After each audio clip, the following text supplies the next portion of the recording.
Thank you all very much for being here. For those of you I haven't had the pleasure of meeting personally previously, my name is Peter Noonan, and I'm the superintendent of schools here in the City of Falls Church, and very excited to have another round of sharing with respect to our planning. But before we do that, I want to welcome a couple of people that are here. We do have Phil Reitinger from the school board, vice chair. We also have Shannon Litton is here from the school board. I saw Greg Anderson is in the house as well, and Aaron, I'm getting to everybody, I promise. Aaron Gill is here as well from the school board, and we want to thank you. Before we get into the school piece, though, I do want to give, because this is the Sunday series, and it's not just about the school, it's also about the economic development site. I want to invite the mayor up at this point. If the mayor would like to say a few words, welcome the council, and then if you'll turn it over to Mr. Shields to share his piece about the economic development. Sure, thank you so much, appreciate it. I'm Dave Tarter, Mayor of Falls Church, and I just want to welcome you all and thank you for coming out today on a rainy Sunday afternoon. I would like to acknowledge and recognize my council mates who are here. Vice Mayor Mary Beth Conley is here, there she is, and Letty Hardy's in the back. I think that's what we've got for today, but I do want to thank you. There comes Lawrence Webb, chair of the school board as well, so welcome, Lawrence. But I want to thank you all for all your fine work. You know, this project keeps getting better and better. And I think it's through community involvement, community engagement, input, and that's been our intention all along. As you can see behind us, we've had a whole series of meetings and there's more to go. We want to make sure that we put as much information out as possible, but more importantly, get input from you all to make this project all it can be. I'm very excited about it. We made a ton of progress in this past year. I mean, think about where we started a year ago or so and where we are today. So there's still miles to go before we sleep, but some great work's been done. I look forward to hearing more from you all. So thanks very much, and I'm going to let Wyatt Shields take over from here. Wyatt? Thank you, Mayor. Sure. Good afternoon, everybody. My name is Wyatt Shields, and as the mayor said, I'll just provide a short, about a 5-minute update for everybody on the work that we're doing on the West Falls Church Economic Development Project, which is the project that is running parallel to the school design project, and we'll spend most of our time today on the school design. But as the mayor said, we've been having a rolling series of these Sunday town halls on this project. The next one is the third Sunday in October, and that'll be on the 21st. So keep plugged into this process as we go forward and keep planning.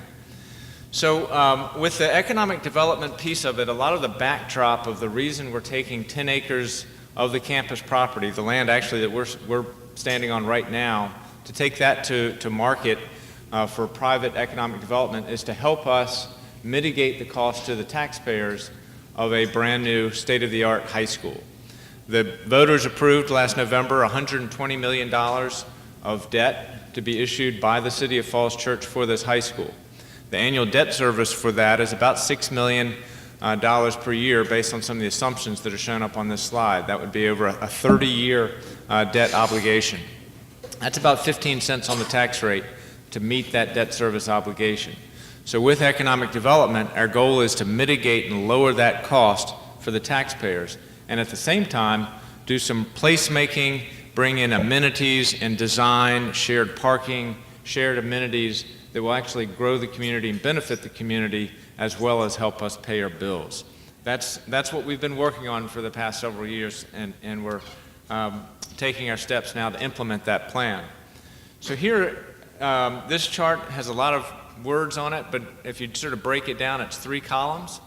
The column on the left are dates, and the middle column are big sort of key steps in our process for the high school design, and the column on the right are the key steps for their economic development. So we have been moving through these processes. The school was the first to issue its request for proposals for design, and that process resulted in the selection of the Gilbane Construction and Stantec Evans Quill design team.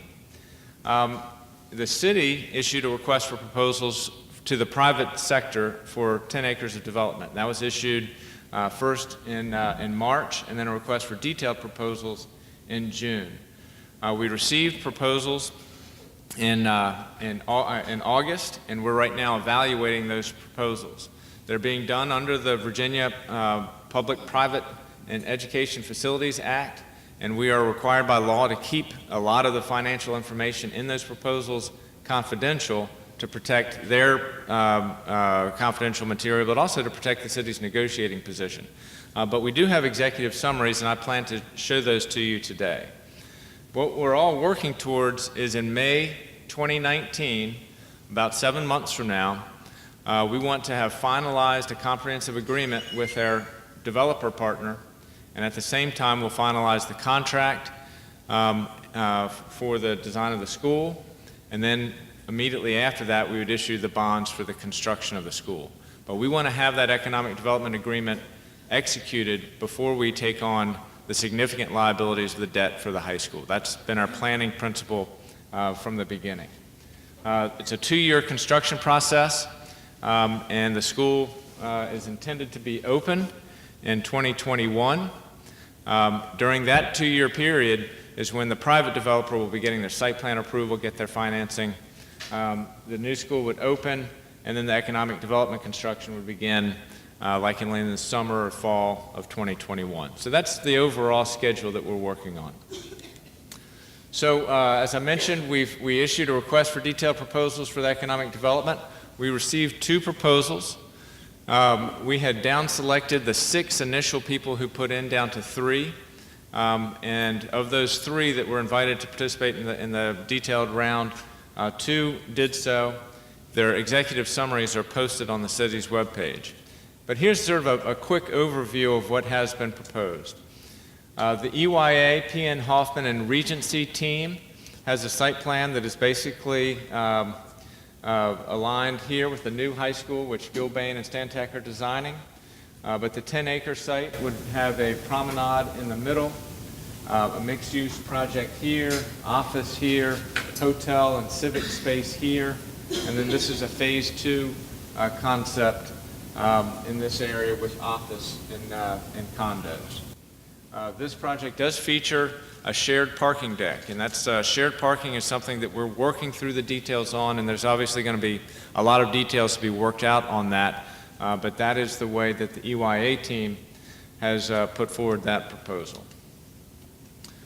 So some of the features of it, their retail would be anchored with a grocer and food uses.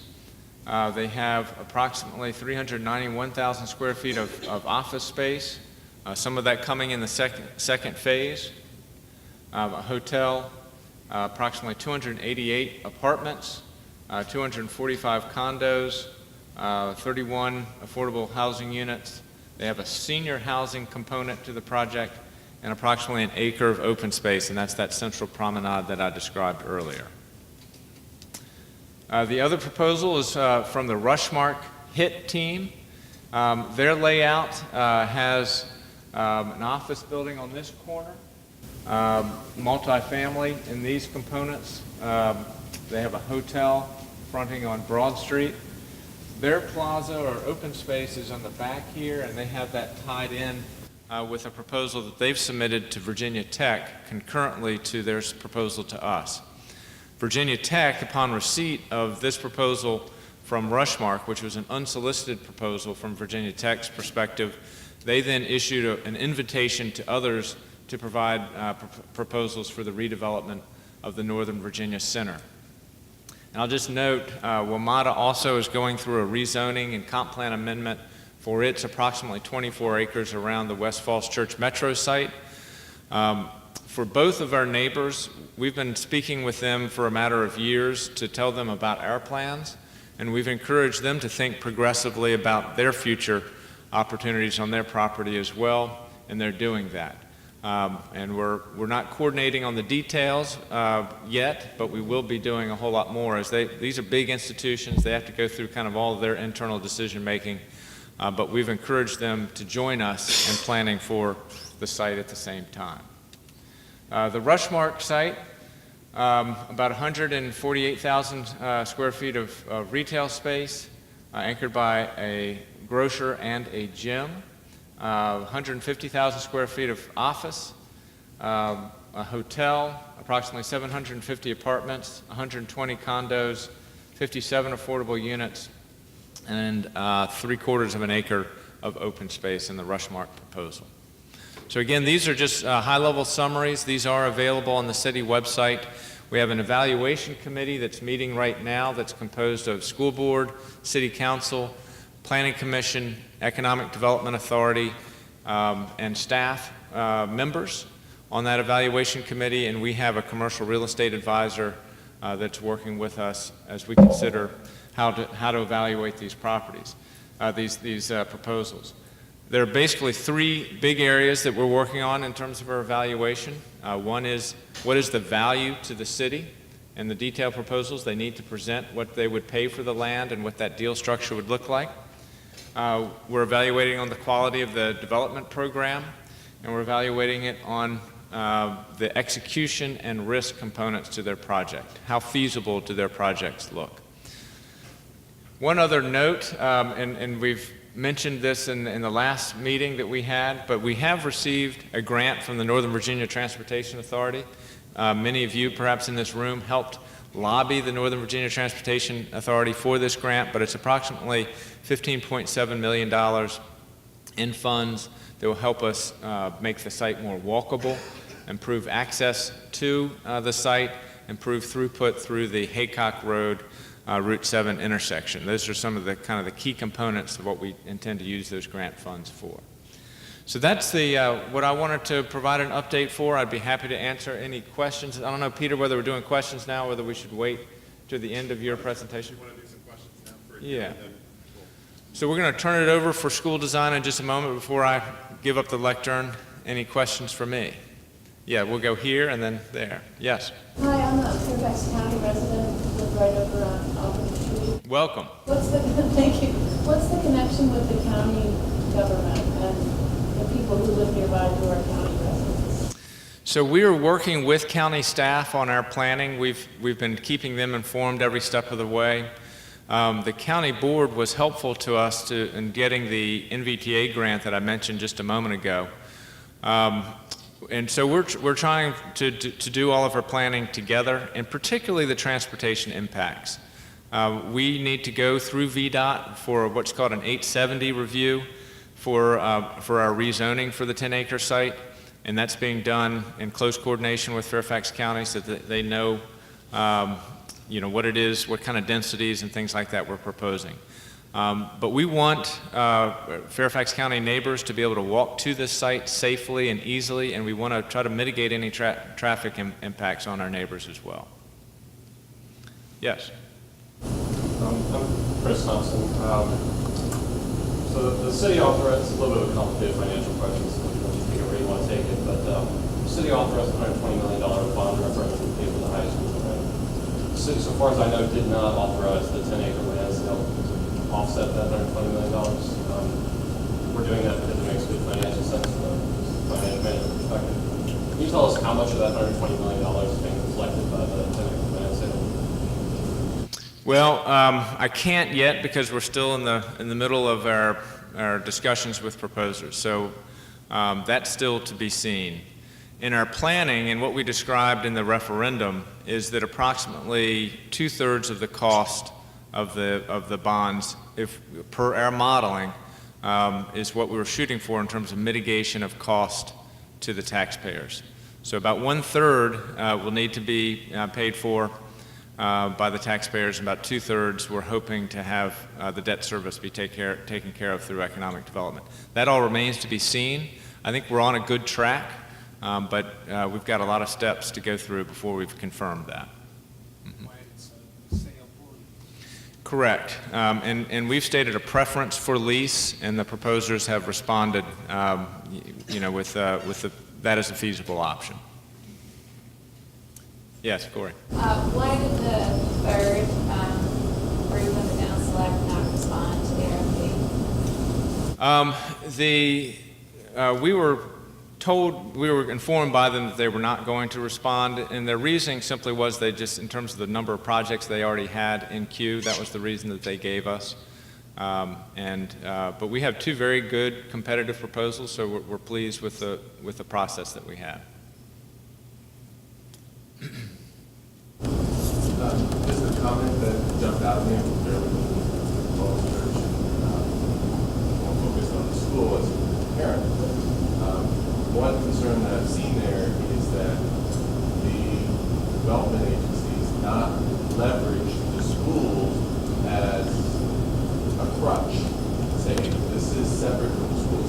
What it comes down to was this mixed use of the school's parking that basically trying to extend beyond. I love the idea of mixed use parking. I didn't see any parking in the second one. I'm sure it's going to be helpful. I would love to see mixed use parking as part of that 10 acres.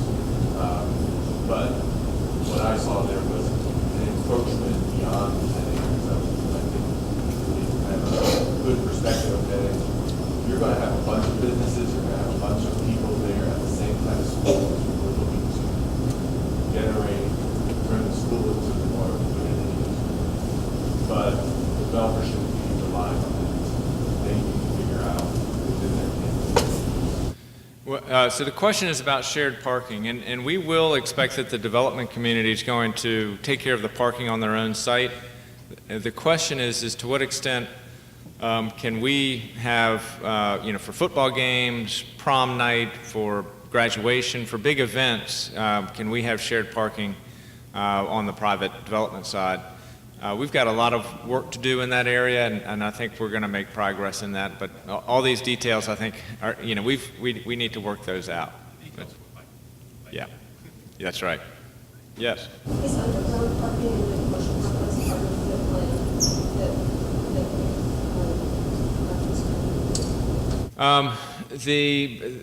The two do take slightly different approaches on parking. Underground is certainly is something the city likes. It's very expensive, and so there are trade-offs with it. But as you'll see around the city, typically for our more dense developments that have been approved in the last 10 years in the city, most of the parking has been underground, and so that is something that the city does appreciate. I'm just now it's kind of looks like when you see business and businesses that struggle with this parking issues, it seems like it would be a good start for them to have a bigger parking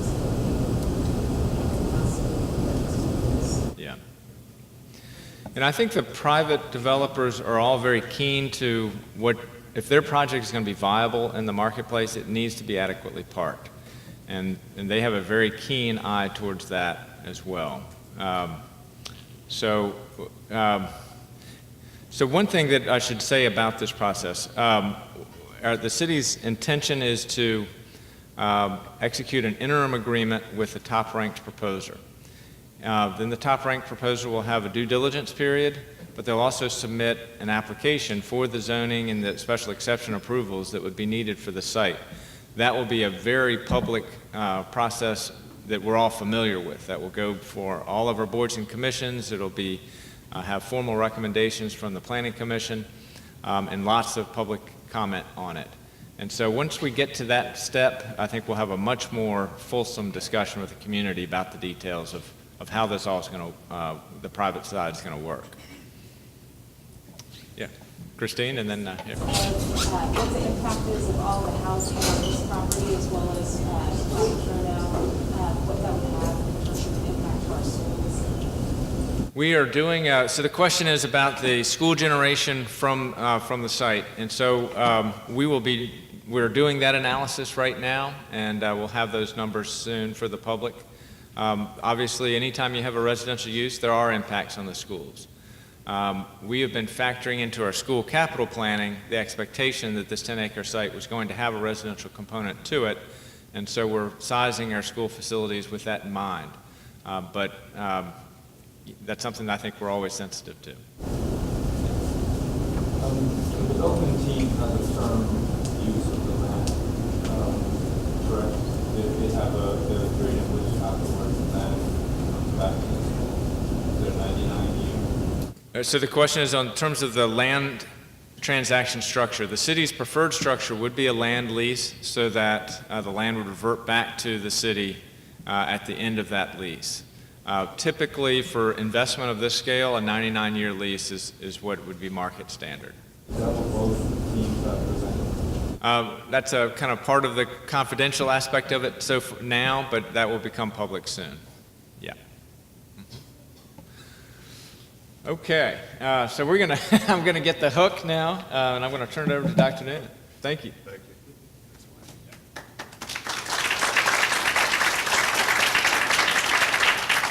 All right. Well, thank you, Mr. Shields. It was very helpful. And obviously, as Mr. Shields was talking, you can clearly see sort of the synergy between the two projects and the importance of both of them sort of being on the same track together and moving through seamlessly. So today, our plan with the school is to kind of follow a similar process to what we did the last time, in that we would do a presentation, and then we're going to do some breakouts following those presentations. And one of the things we really hope that you're able to see today is that not we as in me, as in the design team, Quinn Evans and Stantec, and also Gilbane have really been listening to the feedback in each of these sessions. So what they're going to share today are some modifications to the plans that have been made based on the feedback we've received. When I turn it over to Bill Bradley here in just a second, he's going to kind of walk you through some of those changes and some of the things that we've heard in the community. There are a couple of things, though, that I want to say you're not going to see today, and one is a solution to the parking that came up today again. Here's where we are with parking, and I'll just give you a little bit of information about that for the moment, because this is the best information we have right now. We recognize that parking is a concern or a question that keeps coming up. We believe at this point we're able to achieve about 380 parking spaces on the site, which is significantly more than we had originally had identified. At first we had about 335, 340. But because of the potential move of our buses to another site, we're able to capture some of that space and now have 380 spaces. That's 50 less than what we currently have. We currently have 430 spaces on the combined site. So there's a couple of things in that I want to make sure everybody's aware of. The 380 spaces is sufficient for parking us during the day. Takes care of all of our students, most of our students, not all of our students, because we do have some juniors that drive, but it takes care of most of our students, it takes care of all of our staff. What it doesn't create is an opportunity for after-hours parking when we have large events. And we totally understand that, and we're totally on it. And I want you to know that that's one of the things that I'm most excited about in terms of the synergy between the economic development piece and the school side, is how are we going to be able to share some parking and pick up some spaces. Because I'm confident through this process that we're going to be equal to or better than what we currently are. So we need to pick up at least 50 spaces in the new design between the two sites together. So there isn't going to be a solution to the parking problem. So in an effort to try to be as efficient with our time today, if you wouldn't mind limiting your comments about parking and know that we get it, that would be great. Some other things that I want to make sure that you recognize in the presentation that you're going to hear today too, is we heard you loudly and clearly about some of the safety and security issues associated with the high school, and Bill's going to talk about some of those as well. The last thing I'll say before I turn it over to Bill is I also feel, as your superintendent of schools, that it's my responsibility in some ways to sort of manage expectation. And I want to make sure that everybody's really clear that we are going to be building on a really compact site, and that's the reason that we've gone vertical versus horizontal. We're building a state-of-the-art high school that's going to have everything we need plus more, but it's not going to have everything we want plus more. And so part of our challenge in this process is to recognize what do we need and what do we want, and how do we try to blend those as best we can to get to as many things as possible, but also recognizing that we have this site that is to a certain degree restricted in terms of its vertical nature. So as Bill talks today, he's going to do the sort of play-by-play, and as he's doing that, I may jump in and say a couple of things about some of the spaces that he's talking about, just to give you a sense of where we are with some of these bigger issues that have come up in the community. So help me with that, and please do understand that we are working as diligently as we can to get everything possible onto the site, but also recognizing that it is a limited site as well. So with that, I'm actually going to turn it over to Bill Bradley from Stantec, and Bob Sherrill is also here, and they're going to take you through this. So thanks. Thank you and good afternoon, and excuse me. Thank you for being here. While Bob is changing out the slide, I want to do a little housekeeping. So if you have some notes and you've signed up for some of the breakouts after this presentation, I'll give you the room numbers. So for athletics, it's D104, academics, D106, community use, D126, Sustainability, 128. Performing Arts, 131. So make a note of that. Thanks. So thank you very much for coming here. It's really nice to see everybody. My name is Bill Bradley. I'm an architect and educational planner with Stantec. And since we last met with you, we have been meeting with other folks to gather, to synthesize, to prioritize with the help of leadership the different input that you've been providing to us. It's been very helpful.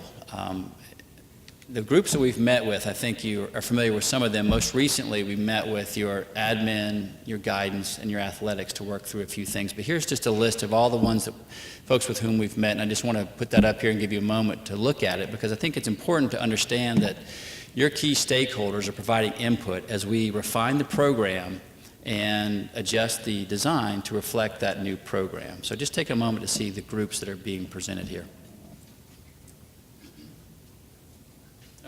Very small. It's very small. All right. So I hadn't seen that before like that. So the short answer is everybody.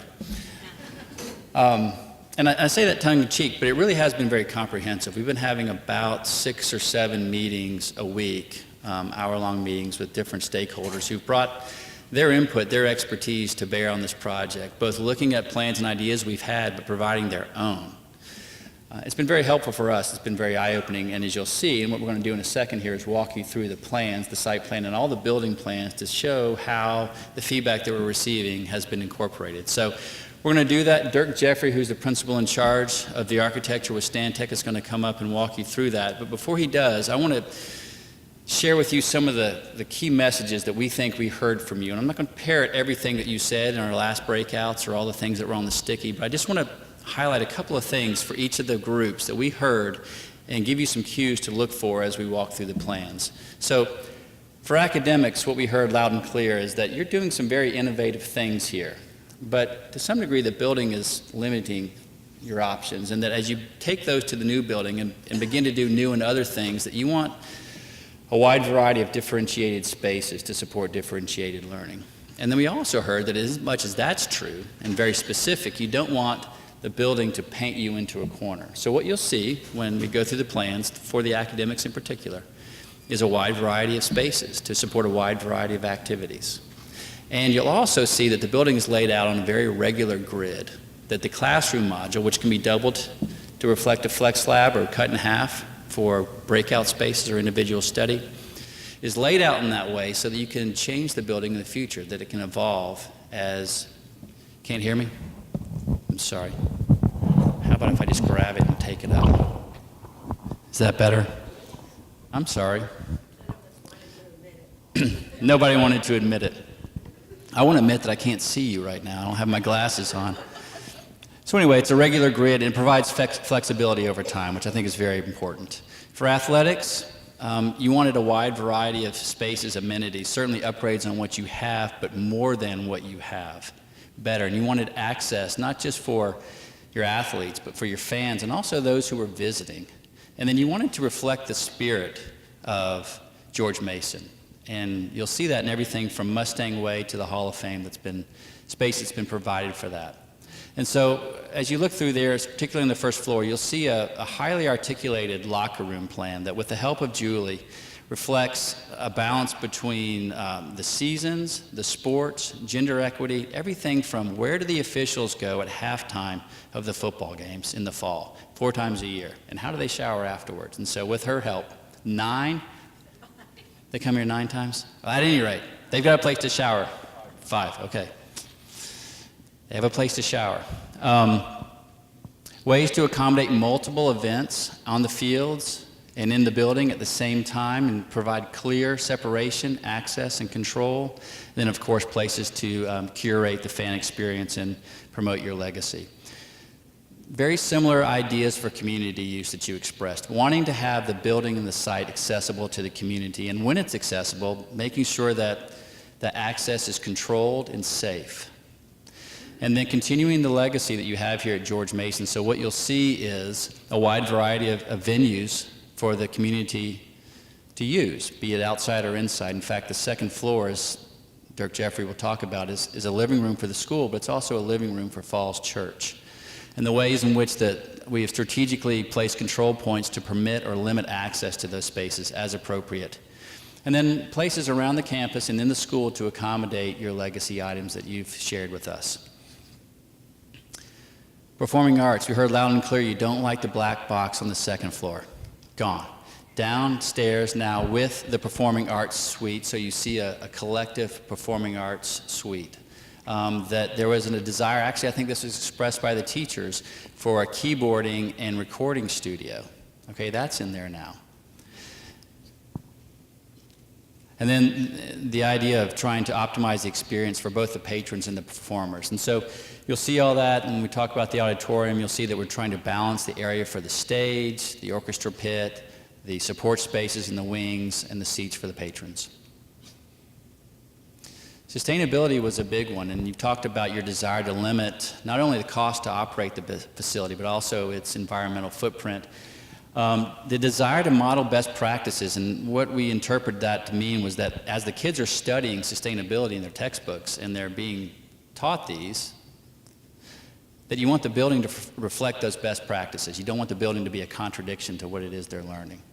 And then a commitment to lead. And so when you see the building, you'll see everything from, and you're not going to see geothermal systems, but they are there. You'll see the building has been cranked to orient more north, more appropriate orientation.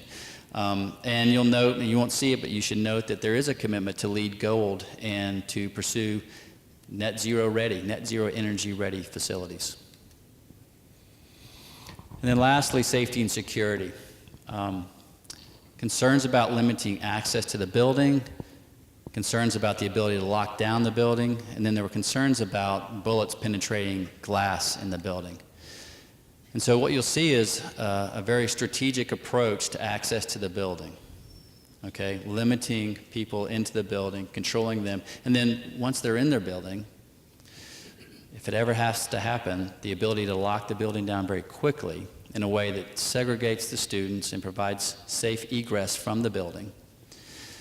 And then there is strategic location of bulletproof glazing, and you'll see also shelter and concealment places. So with that, I'd like to invite Dirk Jeffrey up, and he and I are going to walk you through these plans. Thank you, Bill. Good afternoon, everyone.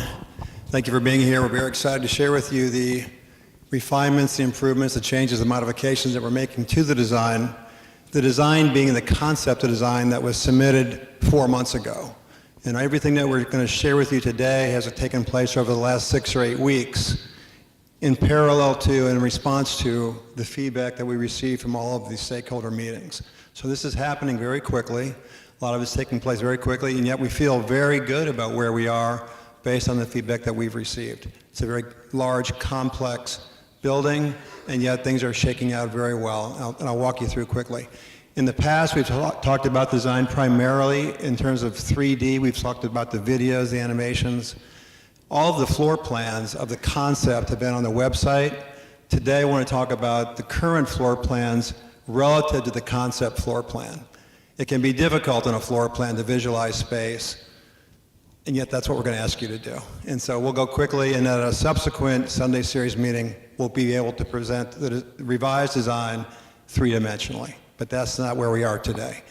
The site plan you've seen before. This is the consolidated athletic complex that we're creating behind Mary Ellen Henderson Middle School. And the 2 parallel bars at the top are what we call the thin and the wide bar of the 4-story and 5-story portions of the high school. Nothing's changed here, actually. We are looking at ways of developing this to optimize parking, car parking, as Dr. Noonan mentioned earlier. And those rectangles over there will look something more like Mr. Shields shared with us earlier about the private development. The one thing I do want to point out, Bill, if you would, it's subtle. Take a look at the fat bar. This is how it was, and this is where we're proposing it today. A very subtle shift to the north, and what that does is it provides a more gracious entry right here, and it does reduce the square footage back at the back where we probably didn't need it. Again, it was a concept, it was an idea about a public space from front to back. The idea is still there, but the space is given where it's needed more than where it's not. The other thing that it does is it does move the building away. If you would just go back, Bill. Again, the concept got very close to your concession building, and today, by moving it, we actually do open that up a little bit.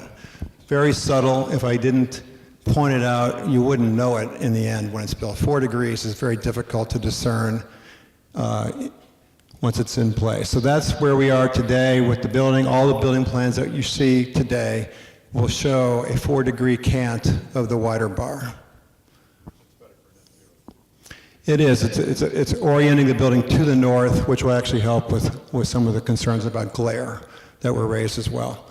So this is the lowest level. Last time we talked, we presented a zoning diagram that went from the lowest level all the way to the top level, where functional areas are distributed throughout the building from bottom to top. None of that has changed. So we're at the very lowest level where locker rooms would exit directly to the athletic stadium. This is where we were, and as Bill mentioned, the violet area, that is the performing arts suite. You'll see that it's still there. All of the locker rooms have been worked through with Julie and her staff. But what we have right now in the performing arts suite is the black box. If you recall, in the concept, the black box was on the second floor. The vertical volume that's available for the black box on the second floor is not as much as if we put it here. There's 24 feet available to us in volume. So in terms of the rigging, the lighting, and so forth, we can make a much more robust black box by bringing it down here. We co-locate that with the rest of the performing arts suite. And as Bill mentioned earlier, we found space for one additional instructional space, flexible music lab, keyboard lab, sound editing. All of that will be co-located at the lower level. You said we wouldn't see geothermal. Here's the geothermal pump room right here. Okay. You have to go back one slide. The locker rooms at the concept level, the locker rooms exited directly up to the gym. Today, those central stairs have been put to the corners. They serve the entire floor, so students would leave the locker room, exit the stair, go up to the gymnasium level, and up again to the running track, and we'll show that. So it gets the stairs out of the way of that public promenade that came around the top side of the building. So we had a thing in the way. That thing was in the way, and now that thing's out of the way. This was the gymnasium level before, the gymnasium level today. And here's where you can really see where the wedge might make a little bit more sense. So still we have exactly the same amount of space in front of the gym, and we just take away a little bit of space down at the backside, outside the auxiliary gym. This is the area that would overlook from above into the black box. So if you can imagine being there after hours, attending an athletic event or some other event at the gymnasium level, perhaps at halftime, you go around the corner, hey, what's going on in the black box? So it's a way of connecting performing arts spaces to other public spaces in the building. That's hard to pull off sometimes in a high school, but given the verticality, the vertical nature of your school, we're looking for every opportunity to connect one space to another. That's how we're doing it here, proposing to do it here. This is the main level to the school. We must connect our serving area to the middle school. Remember, that was a primary idea of the concept. One kitchen, a combined kitchen, 2 serving lines. Separate serving line for the high school, separate serving line for the middle school. So we have to match this elevation at the dining room, but then we step up a little bit to create more volume in the dining room and connect it back then to that heart of the school. So that's where we were. Very little change today to any of this, except for one gigantic move. So if you would just go back. Before, when we came in, and you may recall from the videos, when you came in, there was a stair that invited you up to the media center. A little bit further down, there was a stair that invited you down to the gymnasium. So after hours, I could go up to the library, I could go down to the gymnasium. Where did the students go? How did the students move up and down? So in our opinion, one of the flaws of the concept was gracious, inviting, movement of students up and down all day long. So we have plenty of stairs. Which one is the one that you would choose? We felt that the design suffered in that way, and so today we have created, where we had the heart of the school, we now have the spine. And this large central stair is the way up and down. Very open, and so here's the idea. I'm cutting right through the heart of the school, and I'm looking back toward the middle school. So here's the entry lobby, here's the main office. I can come in and I can go down, and I'm in that same volume of the gym lobby, overlooking the cafeteria from above, right? And then I can move, I can get to the second level. I can't go through those doors if it's after hours. If you don't want me to get into the library, I can't get in. And then the stair goes all the way up. At the third level, it connects to the roof for outdoor learning, and it goes all the way up. Okay, so let's go. So this is the idea about the learning stair looking the other way.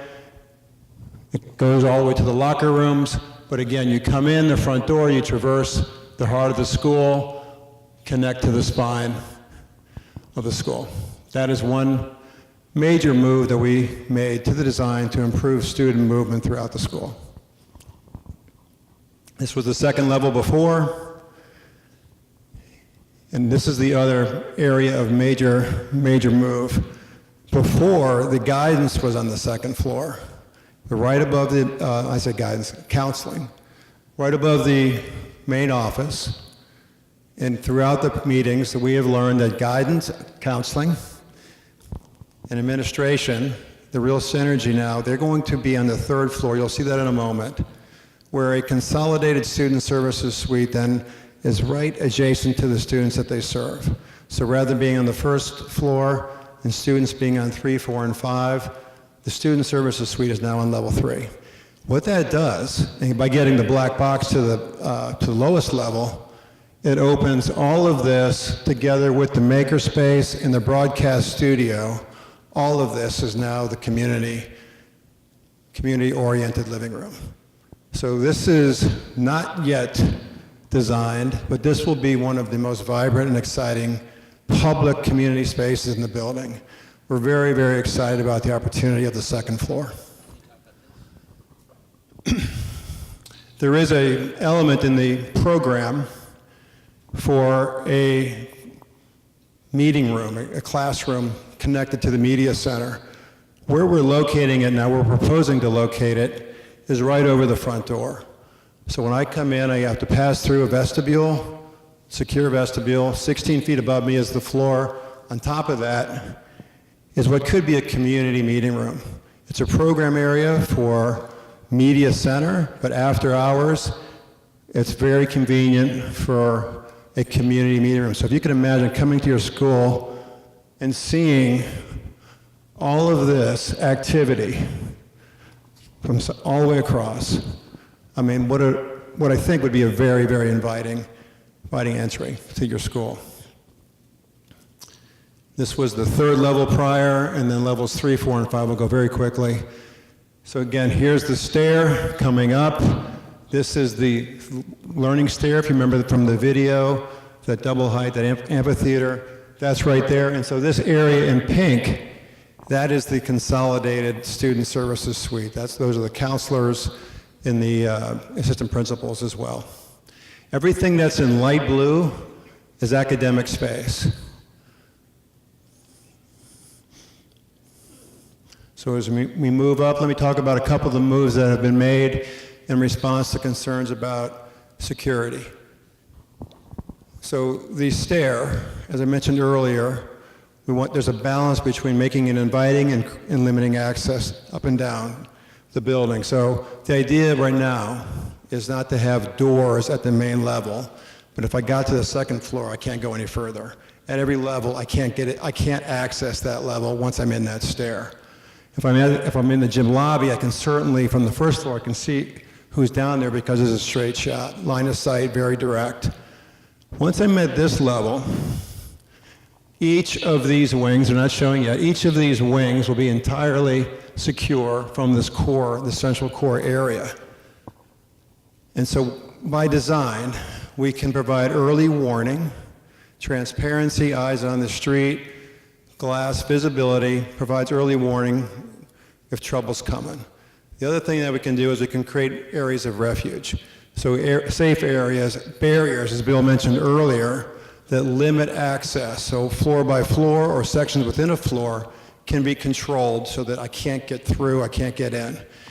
Once you're in, if you are to shelter in place, then there are areas, these green areas are going to be student breakout areas where you'll see where classrooms can come to here and an adjoining classroom can exit through a classroom, and students could actually be safe in an interior space that doesn't communicate with the hallway. So we're still working out the details of those rooms, but we are trying to create, in response to the emergency management concerns, concealment and cover, strategies for both. And then also pathways for escape. So from anywhere in the building, you can easily also get out of the building. So that's where we are at the moment, and I think that wraps it up. Professional learning communities for teachers. Oh, good. Thank you. And so here we are on the fifth floor. And if you just look at this red area right here, levels 5, levels 4, levels 3, they're all exactly the same. Each level provides a central space with workstations for 20 staff by floor, a conference area, toilets, a wellness space, kitchen, storage, and a stair. So that regardless of where you're teaching and where your office might be, you can easily enter that space and then move up. So collaboration for learning is important, but collaboration for professionals is equally important. So you'll have a private space to go if you were in a situation where your classroom was shared. At the fifth floor and at the third level, we also have terraces for outdoor learning. So to Bill's point earlier about a variety of learning spaces, this is where we are at this point in the process. I'm tired. Talking very quickly. I think we're there, right? Learning stair, rooftop. I think we're there. Questions now or afterward? Yeah. Yeah. Okay. I just wonder with all the cost on the needs that we have for this security, which I totally support, you want me to bring to the far future.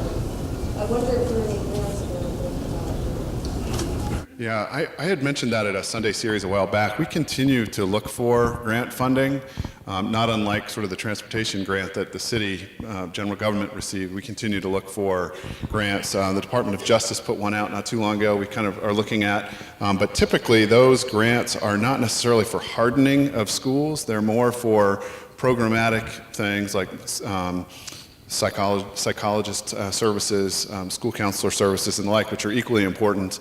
But oftentimes they're for school resource officers, and they'll often pay for school resource officers. So, but long story short is we are definitely looking at that. So, thanks.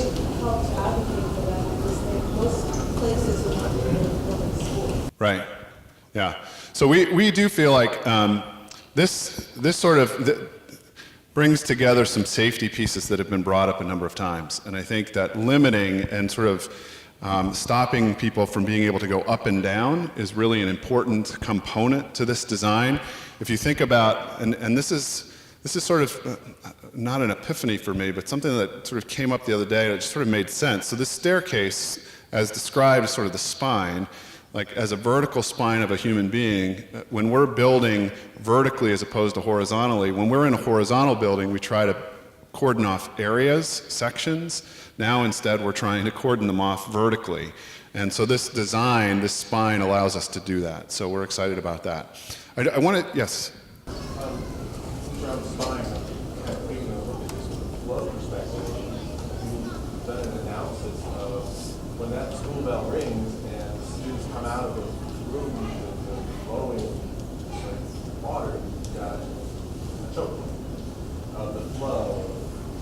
going to look at a really crowded school? Well, I think there's a number of, well, I'll let you answer it. First of all, there are a number of there's still other stairwells that students can use, but these are very generous stairways. How wide is the stairway? 10 feet wide, up and down. And having worked personally in a high school that had 3 floors previously as a principal, with 2,400 students, the stairwell, that main stairwell was sufficient for 2,400, and it was a similar width as this one. So when we look at 1,500 students over 5 floors as opposed to 2,400 over 3, I think that this space is really sufficient and quite generous as well. Based on the ends provided. Yeah, the 2 end stairwells will also provide additional. And then we do have 3, right now we're building out for 3 elevators. We'll end up having, probably start with 2 elevators depending on what our needs are. So there'll be multiple ways to get up and down the floors. All right, I do want to give you a chance to break out. Before you do that though, I do want to just say a couple more things just in terms of the context of this site and as you get into the breakout. There are a couple things that we've heard from the community that I want to give some information about. And the first is on the practice field, there's been a lot of synergy and questions about the potential for lighting. We would like to have lighting on those fields as well. And so we are committed to trying to find a way to get lighting on that practice field because we know that it can be a great use for us as a community down the line. Again, it's a matter of trade-offs, but trying to figure out how we might be able to do that is something that we're committed to doing. I love kids. I just love them. The second thing that I want to talk about just very briefly is there's been a couple of folks that have raised a concern or question about a full fly system in the theater okay, thanks. Because it's a vertical space, we're not going to be able to do a full fly system. But what we are going to do and we've been talking with Sean a lot, who's the theater arts teacher here at the high school, is trying to look at what they're doing in Broadway productions now, which are technological solutions to fly systems. And so we're working on trying to find other solutions. There may be enough room for a partial fly, where some rolled sets will also provide some rigging that would allow for that as well. But a full fly in this compressed 5-story space just doesn't look like it's going to be a possibility. But we'll try to figure out some other solutions. Parking I already addressed. I know there are other issues that have come up. Lindy? When are we going to be in the stage where we talk about materials? Yeah. Floor materials, stair materials, outside? So we will get to that probably in the next 5 to 6 months. What we'll do is we'll get a committee of folks together, not unlike we do like we did for Mount Daniel Elementary School. It'll be teachers, some community members and the like, who will come together and talk about some of those flooring materials as well. But we're going to get there. Let's get the design. I appreciate you so much. Let's get this design first. So just as a reminder for breakouts, athletics is in D104, academics in D106, community use in D126, sustainability in 128, fine and performing arts in 131. Here's what we're going to do when we come back, is we're going to put up the charts from the work that was done in those breakout spaces here, and we'll do a gallery walk, and everybody will have an opportunity to see what each of the groups wrote down, and we'll give you a process by which you can also comment on that. So is there anything else? Mary Beth? Okay, 106, 104, 106 are here, and the others are down this direction. So yes, sir. We did not do a security or a parking breakout this time because we're going to try to cut through all of those in each of these other breakouts, because those were 2 topics that came across in each of the breakout sessions. All right, thanks, and we'll see you back here. What do we say? 3:50? About 3:50. Thank you.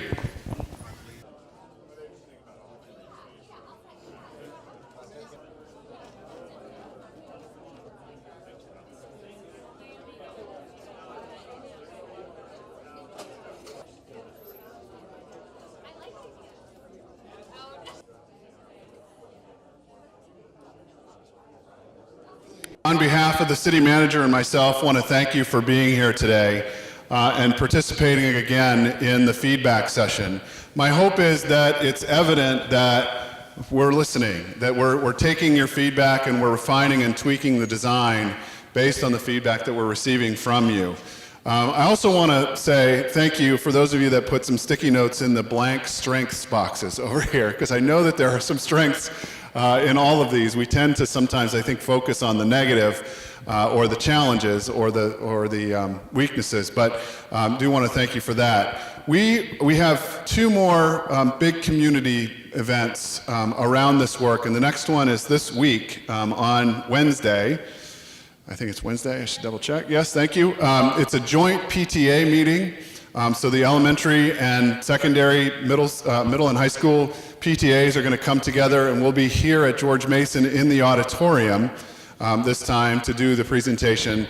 This presentation will look very similar to today, but we won't have the breakouts. And then we have one more final community engagement around the follow-up from this work that's going to happen in October. That date is yet to be determined, but as soon as we have that date, we'll give it to all of you. The GMHS high school email that many of you have been responding to continues to remain open. I got some feedback. There was some real-time feedback even today as I was sitting in one of the sessions. Somebody sent an email to that address. Thank you. So we'll continue to take that, and we are intent upon making sure that we get all of the questions answered so that we all feel good moving forward. And so again, just want to say thank you for coming out today. It's a little after 4, and we did promise a 4 o'clock end time. So we will end now, but again, if you want to take a few more minutes looking at this, please feel free. Otherwise, we'll see you at our next engagement. Thank you all for coming and being here. Have a great afternoon.